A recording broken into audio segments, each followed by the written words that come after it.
Radhe Radhe Govinda Govinda Radhe Radhe Radhe Govinda Govinda Radhe. Down to earth to fulfill some purpose of the divine. Therefore, although his name was Jagabdandhu, people called him Jagat Sundara, beautiful Jagat. Bandhu Sundara, beautiful Bandhu, or Bandhu Sona, golden Bandhu. The astrologer found in his horoscope the constellation of 5 planets, which indicated that he would be superhuman, and his religious influence as a messiah of the fallen souls would extend far and wide. Jagat was only 1 year old when his mother died. He was 7 when his father died. So after the death of his mother, he was taken by his uncle Bhairava Chandra Chakravati from Dahapat to his home at Govindapur. His widowed daughter, Digambari Devi, began to look after him with great care and affection. The superhuman character of Jagat came more and more to light as he grew. When he played hide and seek with boys, he could be easily caught on account of the supernatural smell of his body. That's bad. His courage was extraordinary. He would go to the bank of the river Padma, board one of the boats lying at anchor, and release it from the anchor. The boat would go floating along the stream. One of his playmates would go and tell Digambari Devi. She would come running and crying. Then someone would jump into the river, swim up to the boat, and bring it back to the bank. He would go to the forest with his friends. Someone would say, Jagat, be careful. There is a hole over there. There may be a snake in it. Jagat would place his foot over the hole and stand fearlessly. I would not. He would go to the cremation ground with his friends and lie down on one of the artis, a bed made of bamboos on which a dead body is carried to the cremation ground. His friends would say, Jagat, what are you doing?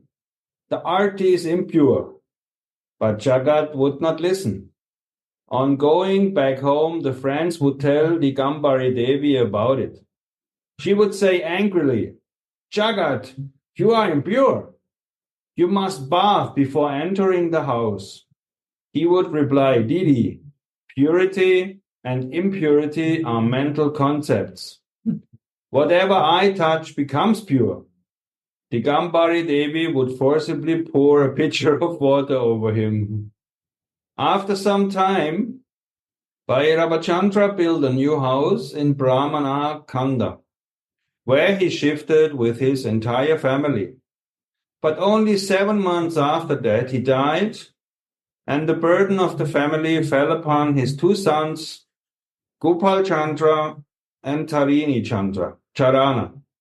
They made adequate arrangement for Jagat's education. At the age of 13, the sacred thread ceremony of Jagat was performed. This marked the beginning of a new change in his life. Jagat, who had so far been restive and sportive, suddenly became serious and grave, similar to Mahaprabhu, right? Naughty in the beginning, and then after he received initiation, he immediately became serious. This is a good, interesting point. Suddenly became serious and grave in thought, word, and deed, and in the observance of the rules and regulations of the Shastras. He began to look like a young rishi, saintly person. He bathed 3 times during the day. performed Sandhya Puja, religious service performed daily in the morning and evening, cooked his own food, observed brahmacharya, abstinence or celibacy with strictness, always kept his body covered with white cloth, kept his eyes towards the ground while walking, talked very little, sat on the last bench in the school and was often lost in deep thought. Sometimes he went out of home and sat in deep meditation in a lonely place for hours. At night, Digambari Devi made Jagat sleep by her side. From time to time, she touched him to make sure that he was there. If she did not find him, she cried, Jagat, Jagat. His brothers and servants got up and went out in search of him. Someone shouted, Oh, I feel the smell of Jagat's body coming from the other side of the pond. When they went there, they saw him sitting in deep meditation. No one had the courage at that time to disturb him. Jagat was always seen in a thoughtful and pensive mood. It appeared that a spark was smoldering in his heart, and he was restless to do something great. After Jagat had finished his education in Brahmanakanda, he was sent to Ranchi, where his brother Tarini Charana was an income tax inspector. He admitted him into a school there. Tarini Charana's neighbor and his friend Rai Bahadura Rakhalababu had a valuable horse who had gone mad. He used to throw away anyone who tried to ride him and run. Once Jagat heard Rai Bahadura talking with Tarini Chandra about the horse. He spoke out, I shall tame the horse. Tarini was alarmed. He said, Jagat, you must not dare to do that. The horse is ferocious. He has curbed the pride of many horsemen. You must not go even near him. Jagat laughed and said, Dada, even a lion turns into a mouse when he comes under my control. Tarini laughed it away as a joke.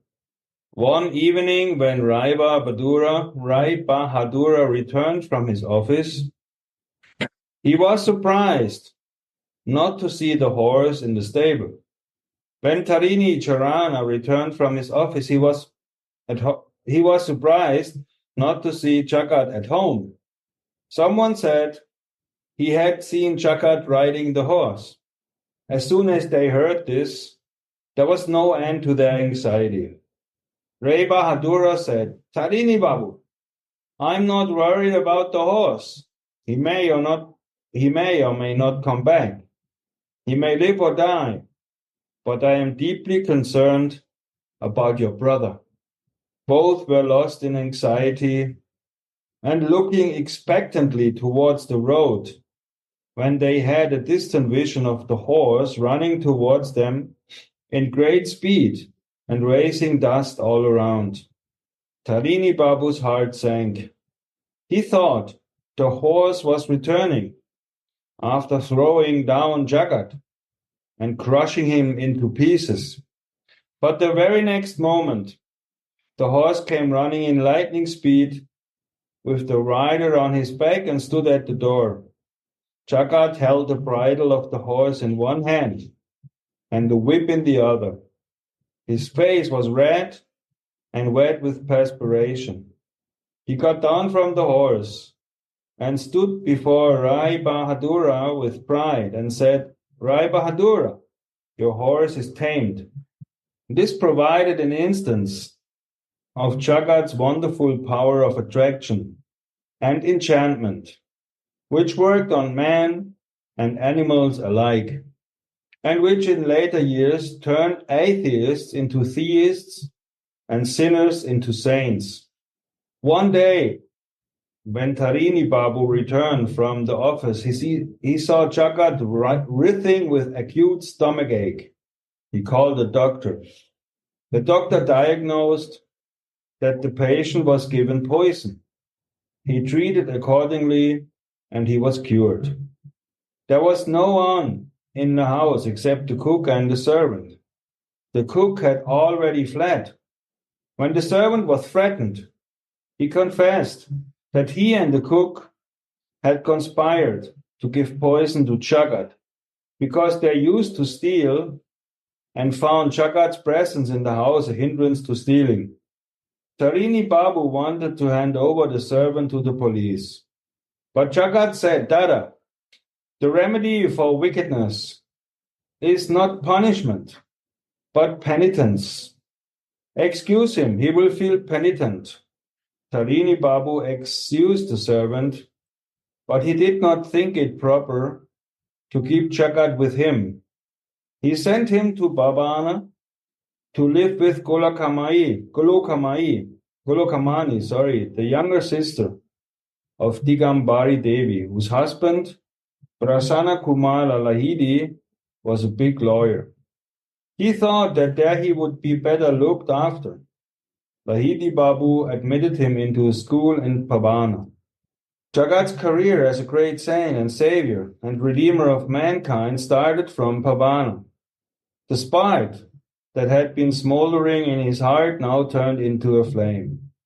He was never much interested in education, although he always passed the examinations satisfactorily. But education now was but nominal, because he had already attained the highest stage of bhakti, which was the end of education. He now used to be always lost in the world of bhav and lila. He was fond of kirtana since birth, but kirtan had now become the heart and soul of his life. As soon as the sound wave of kirtana struck his ear, even from a distance, he started dancing and became unconscious. His body trembled, tears streamed out of his eyes, drops of blood covered every pore of his body, and sometimes breathing also stopped. Well, these are the sattvika bhavs appearing on his body. Once he was witnessing a dramatic performance relating to Dhruva. As soon as Dhruva started singing, Kotaya Padma Pala Shalochana Hariyo, where is the lotus-eyed Hari? He started trembling and became unconscious. At that time, Chandrasekhar Akali, the famous doctor of Calcutta, was there. He said that it was an epileptic fit, but when he examined him closely, he found that his pulse beat had stopped. His touch produced sattvika bhavs in him, and he began to feel like dancing and singing Haribol.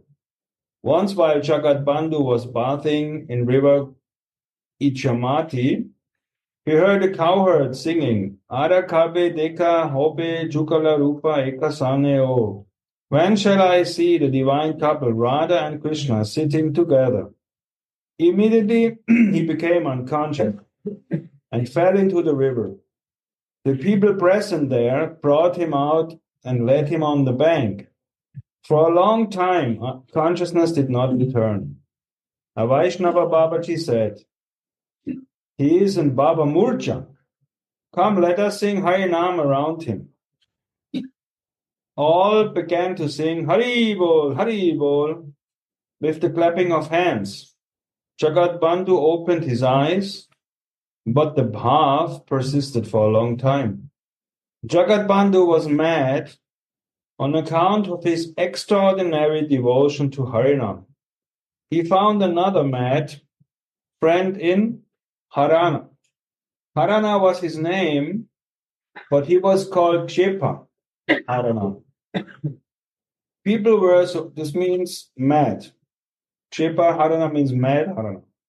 People were surprised by their friendship because outwardly they were opposed to each other in character, form, mode of living, and manners, and in almost every other thing that was external.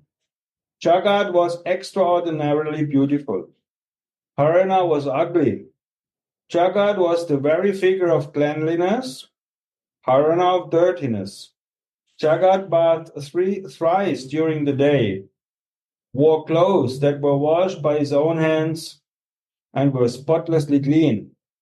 He never even touched the bed or clothes used by others. Harana wore clothes full of patches of old and dirty pieces of cloth collected from various places. It appeared from his dirty body that he never in his life even touched water. He lived in the veranda of a dilapidated building in a lonely place in Pavana.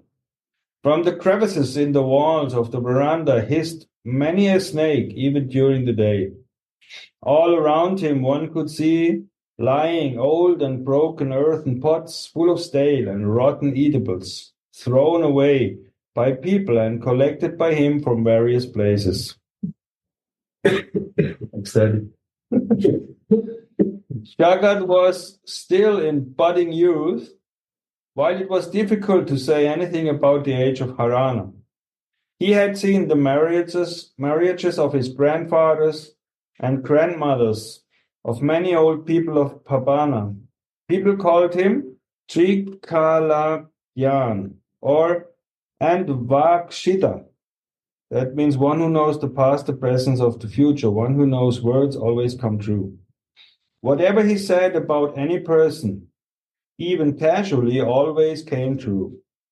But he was very rough in behavior, and his language was abusive. Therefore, people generally did not go to him. But as they say, only a jeweler knows the worth of a jewel. Jagabdandhu had the highest regard and love for him, and called him reverentially Shiva. He called Jagabdandhu affectionately Jaga, spotlessly clean and fresh like a flower that had just bloomed. Jagat would often go and clasp him inside of his dirty and awfully bad-smelling body, as if he was eternally his own, and he loved him more than his own self. Locking him firmly in his arms, he would say lovingly, "Oh Shiva." Shiva said, "Oh Jaga." They would both go on repeating this until they were lost in prema samadhi, trance. Even in the absence of Jagabdandhu, Shiva often cried, "Jaga, Jaga," like one who was intoxicated. Obviously, he derived from it the same pleasure as he derived in clasping Jaga. Clasping here, I think, should mean embracing. Harana often went to the house of Sri Prasanna Kumara. Lahidi and Golakamani Devi fed him affectionately. Can put out the insert? Put out. You put out. It's too much. Of course. Thank you. Mm-hmm. Lahidi and Golakamani Devi fed him affectionately. Once he looked at her in a mysterious manner and said, "Look, Didi, Jaga is not human. Jaga is Raja, king. We are all his Brajal subjects." It is said that Jagabdandhu once told one of his confidants, "Shiva is truly Shiva and the Advaita Acharya in Gaura Lila, who has been living here in disguise since the disappearance of Gaura Lila. Ever since Jagabdandhu went to Pabana, the youth of Pabana began to be drawn to him. They were attracted by his beauty, the supernatural radiance and smell of his body, his piety, his love, his spirituality, his high spirits, and strictly disciplined life. They were anxious to surrender themselves at his feet so that he might guide and mold them and make them like himself. Jagabdandhu was only waiting for this opportunity. He became their preceptor. His precepts to them were, first, practice brahmacharya and make others do the same. Second, whatever you do, do for Govinda, knowing that the doer is he, not you. While practicing dharma, morality, if any calamity or disaster comes, face it bravely and patiently, because dharma is Krishna. Very interesting. Nice point. Do not talk ill of others. Do not waste your time in useless activities and talks. You may or may not do anything else, but you must do Harinam. Harinam is my life. Keep me alive through Harinam. Others may or may not do Harinam, but you should go about chanting Harinam loudly so that they may hear. Only by Harinam, people can get deliverance from Maya. Precepts are only fruitful. Very interesting point. Precepts are fruitful only when the preceptor himself is a living embodiment of the precepts. That is what we love about Gurudev and what I could see in my spiritual master and in Prabhupada and in many others of the Acharyas. Acharya means something who is teaching by his own example. Yeah. Precepts are fruitful only when the preceptor himself is a living embodiment of the precepts. What is precept? Teaching, like a given thing to do.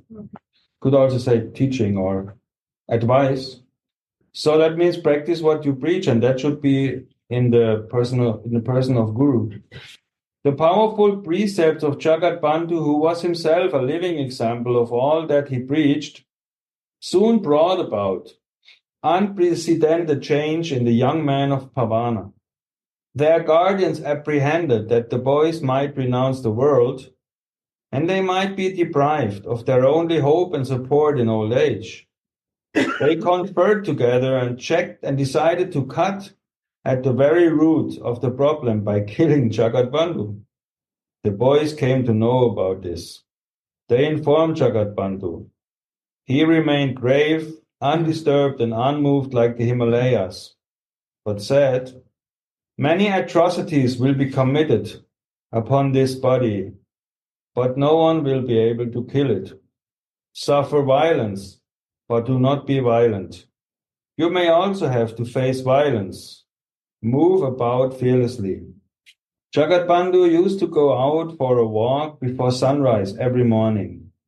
At that time of day, some villains came from behind and started hitting him mercilessly.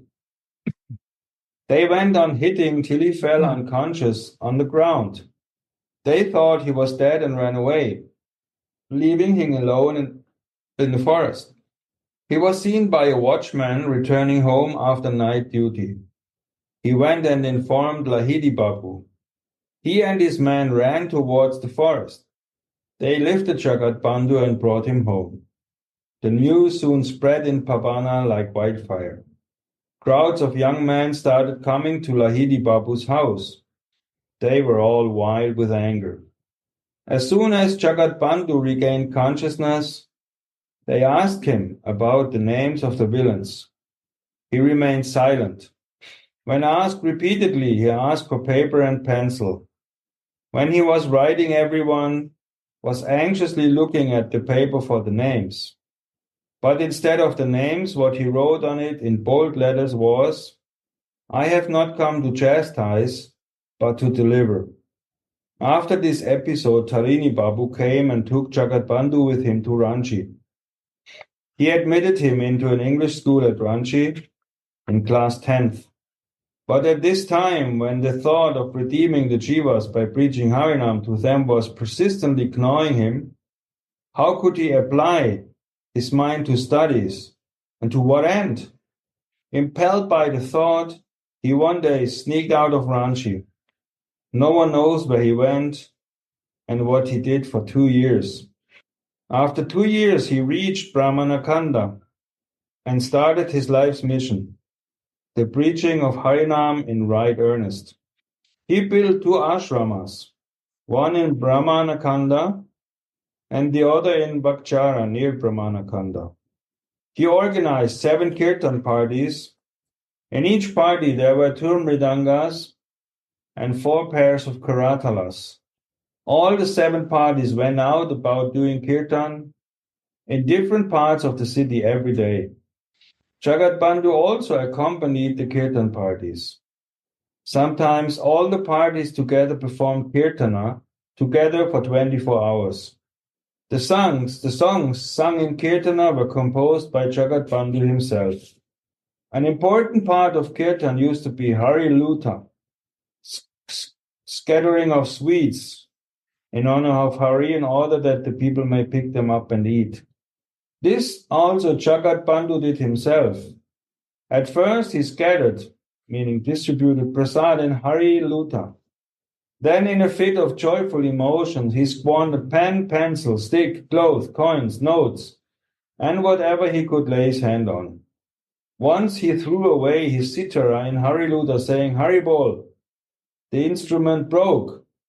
He gave the owner of the sitara a pair of karatalas and made him understand that the proper instruments for kirtan were mridanga and karatala. He said that mridanga was Advaita Acharya himself and karatala Nityananda. Interesting fact. Nice. He said that the mridanga was Advaita Acharya himself and karatala Nityananda. Once Jagabdandhu was out for Nagara Kirtan, meaning circumambulation of the town while performing Kirtan. From the opposite side was coming Banamali Roy, the highly devoted Raja of Tadasa, on the back of an elephant, surrounded by pikemen and gunmen. He saw in the midst of the Kirtan party an extraordinary, beautiful golden youth of about 20, dancing and singing, and shedding tears profusely as he sang. He wondered who could be that golden youth, so divine in looks, so mad with love. He got down from the elephant. On inquiry, he found that he was the same Jagabdandhu about whom he had heard so much already from different persons. Then he went penetrating through the ground near him and bending on his knees and said to him, Prabhu, I request you to grace my home once with the holy dust of your feet. The next day came Raghunandana Goswami, the son of the Rajaguru of Banamali Rai, and took him on an elephant to the house of Banamali Rai. As soon as he reached there, Banamali Rai fell prostrate at his feet. He took him to a room adjacent to the temple of his Thakur, Radha Vinod, and closed the door. He tried to say something, but he said Prabhu, and his throat was choked and tears streamed out of his eyes. He could not say more, but he had said by his bhava more than he could say by his words. He had said that Jagabdandhu was his Prabhu and he was his servant. Jagabdandhu replied by saying Raja Rishi, implying thereby that though a Raja he was like a Rishi, a saintly person of sadhu. Since then, Jagabdandhu began to be called Prabhu Jagabdandhu, and Banamali began to be called Raja Rishi Banamali Rai. Since then, Banamali Rai began to take Jagabdandhu's advice as his command. As advised by him, he took upon himself the responsibility of printing and distributing the works of Rupa, Sanatan, Jiva, and the other Goswamis. Wow, nice. Even today we find in the libraries the numerous works of the Goswamis published by him. Before coming into contact with Jagabdandhu Prabhu, Banamali Roy was very much under the influence of Brahma Samaj. I think this formless Brahman. He regarded Brahma as formless and had no faith in the Sri Vigraha of Bhagavan in the form of God. The service of Thakur Radha Vinod in his house was done by the pujari as a matter of routine in the same manner in which it was done by his father when he was alive. Part of the service was the service of hookah, smoking a pipe with long flexible tube. Radha Vinod had acquired the habit of smoking hookah since the time. He was worshipped by a devotee who used to smoke hookah. The devotee offered hookah to Radha Vinod before smoking. One day after bhoga was offered to Radha Vinod, Jagabdandhu said to Banamali Roy, "Come, let us enjoy the hookah smoking lila of Radha Vinod." He went with Banamali Rai and sat down on the veranda of the temple. After some time, he said, "Now here, Radha Vinod is smoking. The Guda Guda sound of the hookah can be heard clearly. By his mercy, the spiritual ears of Banamali Rai opened, and he was surprised to hear the sound. Tears of love and penitence for not believing in the Sri Vigraha began to flow from his eyes." Penitence actually means repentance, remorse. He was drowned in Bhav Samadhi.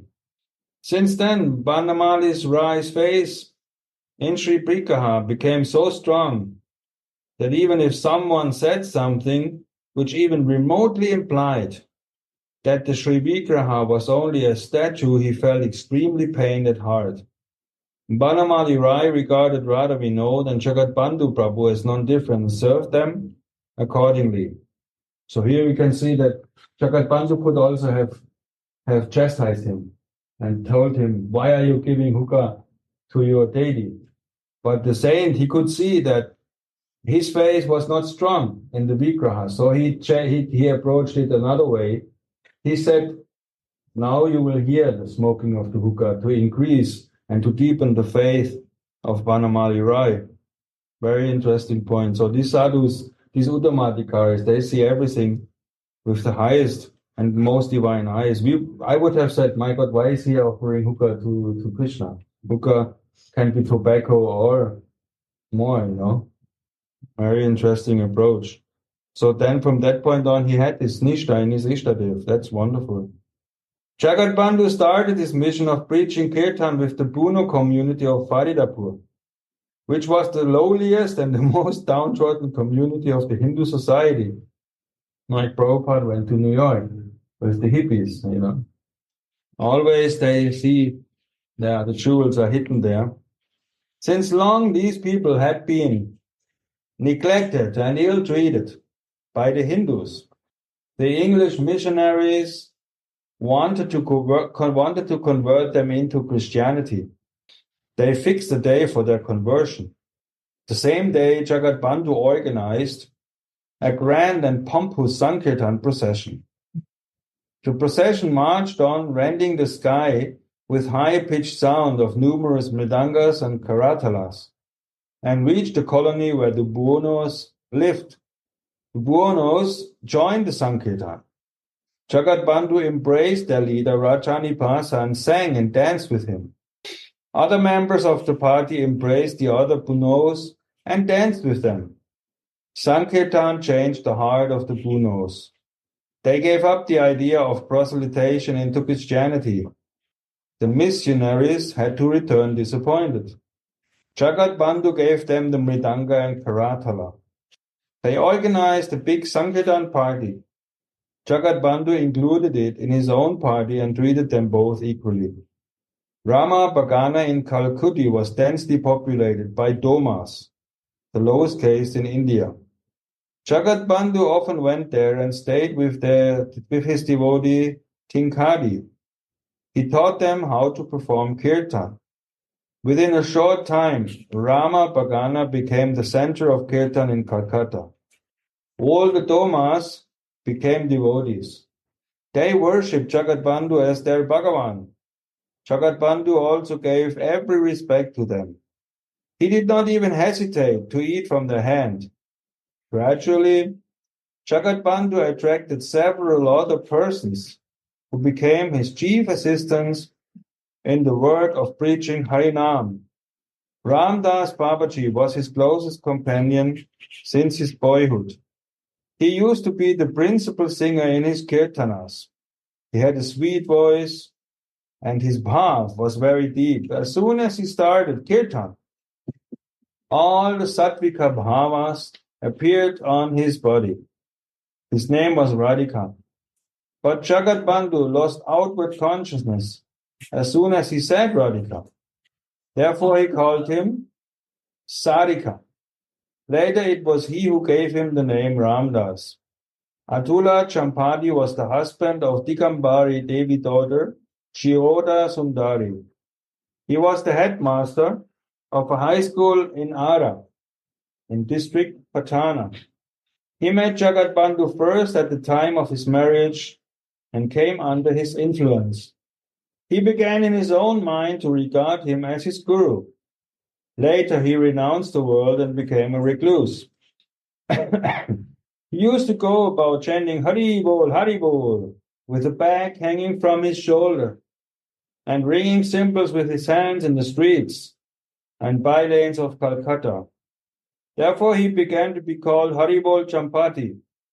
He visited the place where the Domas lived in Rama Bagana more frequently. Sri Devendranath Chakravarti was also the headmaster of a high school. He also came under the influence of Jagabdandhu and became his ardent devotee.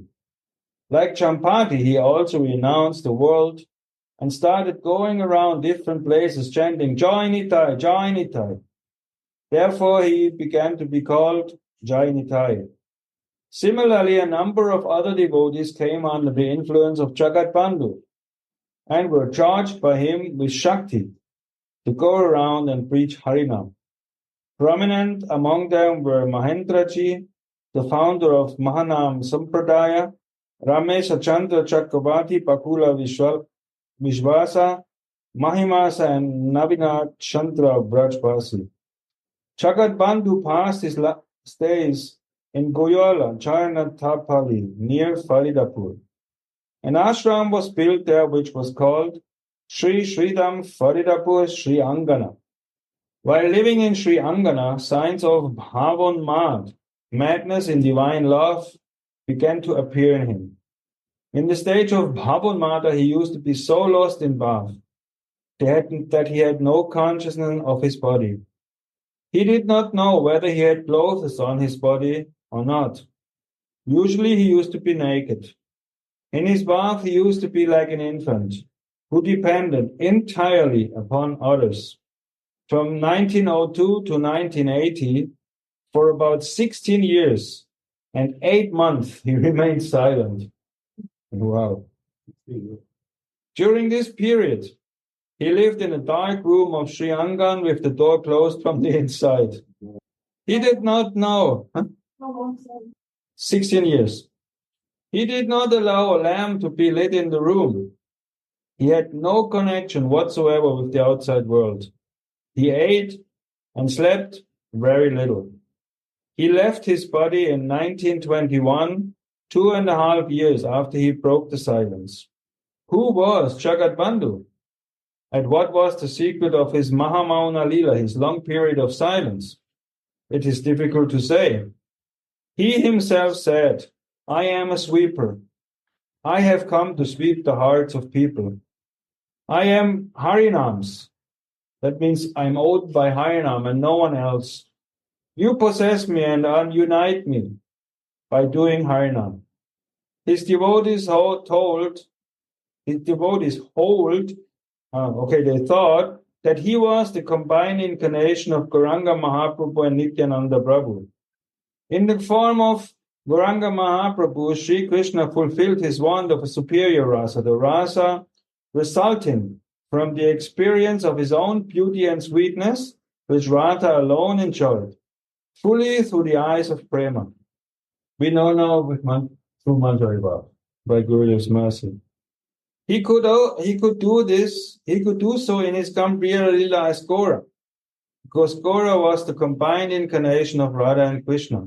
Similarly, in the form of Jagabdandhu, Gaura fulfilled his want of a superior rasa, the rasa resulting from the experience of his own beauty and sweetness, which was fully enjoyed by Nityananda. He could do so in his Gambhira Lila in Goyala Chalamat as Jagabdandhu, because Jagabdandhu was the combined incarnation of Gauranga and Nityananda. In Chaitanya Bhagavat, Mahaprabhu is depicted as saying that he would have 2 more incarnations. Heno mate aro ache dui avatar kirtana ananda rupe hoyama. The followers of Jagabdandhu think that he was one of the 2 incarnations mentioned in Chaitanya Bhagavat, because the luster of his body was like that of Sri Gauranga. Because like him, he launched the expedition of delivering the jivas from bondage to Sankirtan. because he was humbler than a blade of grass like him, and because like him, he was also in his lifetime regarded as Bhagavan, and people called him Navagoranga. It is because people believed that he was Gauranga. Jagabdandhu had sometimes to adopt strange devices to conceal himself from them.